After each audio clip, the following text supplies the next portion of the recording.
안녕하십니까. 지식산업센터 전문기업 지산엔 박희성 대표입니다.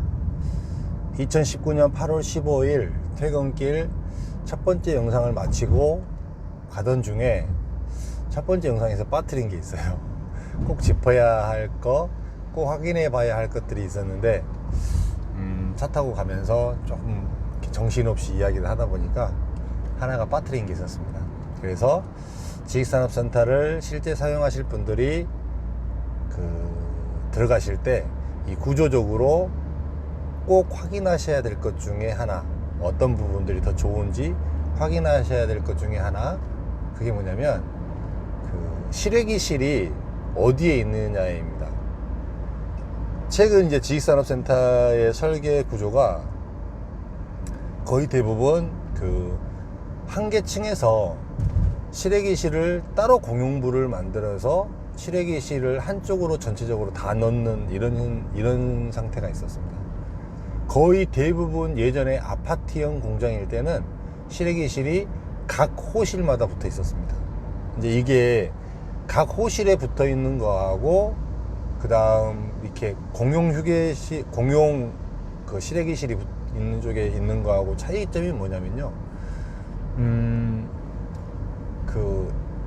냉난방기에 효율에서 차이가 상당히 많이 나는 경우가 있습니다.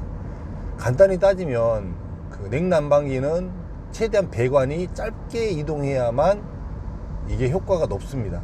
그렇기 때문에 내 호실 안에 실외기실을 놓고 거기서 바깥으로 뿜어져 나가야만 최단거리로 냉난방기를 설치를 할 수 있는데, 이게 공용부에다가 냉난방기를 설치를 하게 되면 물론 가까운 쪽도 있긴 있죠. 근데 먼 데 같은 경우는 실질적으로 복도를 쭉 따라오고 호실까지 들어가야 되는 경우가 생기다 보니까 50m, 60m 이상 되는 경우가 허다합니다.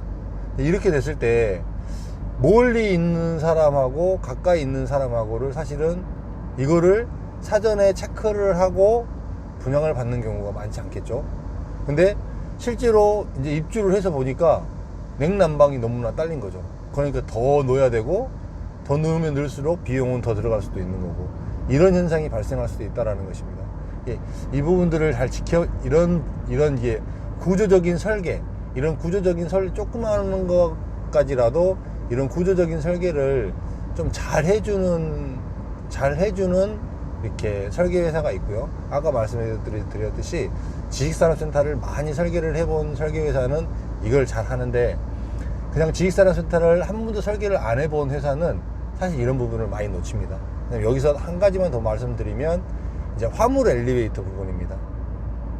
이제 이 화물 엘리베이터도 예전에는 아파트형 공장일 때는 화물 엘리베이터 자체가 용량이 굉장히 컸죠. 보통 기본이 뭐 2톤, 3톤, 4톤, 뭐 크게는 5톤까지도 들어가는 이런 화물 엘리베이터들이 많이 있었는데, 이제 이게 용어가 바뀌어서 지식산업센터로 바뀌고 실질적으로 오피스의 기능을 감당하면서 거의 이제 화물 엘리베이터 개념이 많이 축소가 되었죠.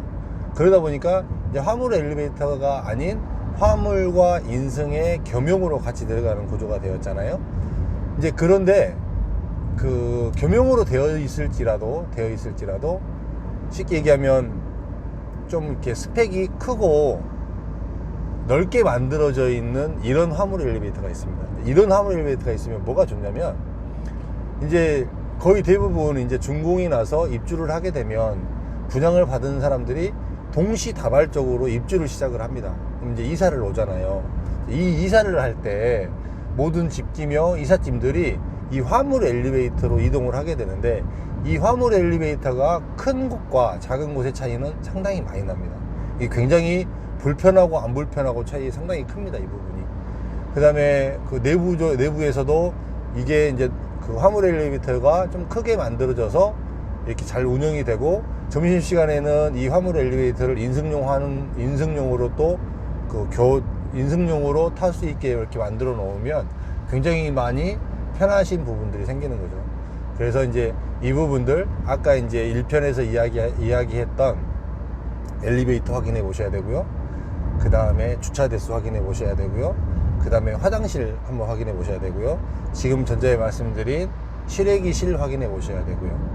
여기까지 전체적으로 이렇게 확인을 해보고 화물 엘리베이터까지 체크를 한번 해보고 난 다음에 이 스펙이 물론 이제 단순 비교는 되시지 않겠지만 이제 최소한 이제 아파트 지식산업센터에 계신 분이라면 현재 계신 곳과 한번 비교를 한번 해보시고요.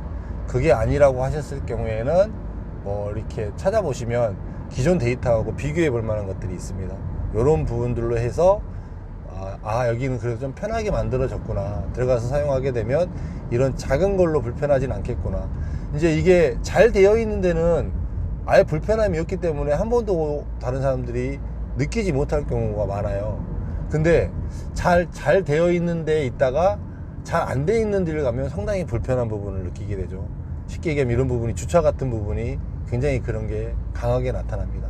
이런 부분들을 잘 체크하셔서 실제로 지식산업센터를 분양받아서 입주하시고 고민하실 때 이런 부분들을 굉장히 좀 심도 있게 고려를 하시면 우리 회사가 정말로 가서 평생 내 사옥으로 쓰고 내 사업의 얼굴이 되는 건물로 들어가는 거기 때문에 누가 오더라도 자부심 있게 우리 회사는 이런 곳에 있어 라고 이렇게 이야기할 수 있는 그런 건물로 가시는 게 좋다라고 판단이 됩니다. 이제 최근에는 건물들 자체가 이제 거의 대부분 이제 지식산업센터가 비슷한 상태로 가기 때문에 이런 이제 편의시설이라든지 그다음에 휴게공간, 녹지공간 이런 부분들로 앞으로는 더 그 퀄리티를 그걸로 채우고 거기서 이제 평당가를 상쇄할 생각으로 많이 갈 거예요, 앞으로. 최근에 이제 그 설계 트렌드가 또 그렇게 바뀌어가는 것 같더라고요.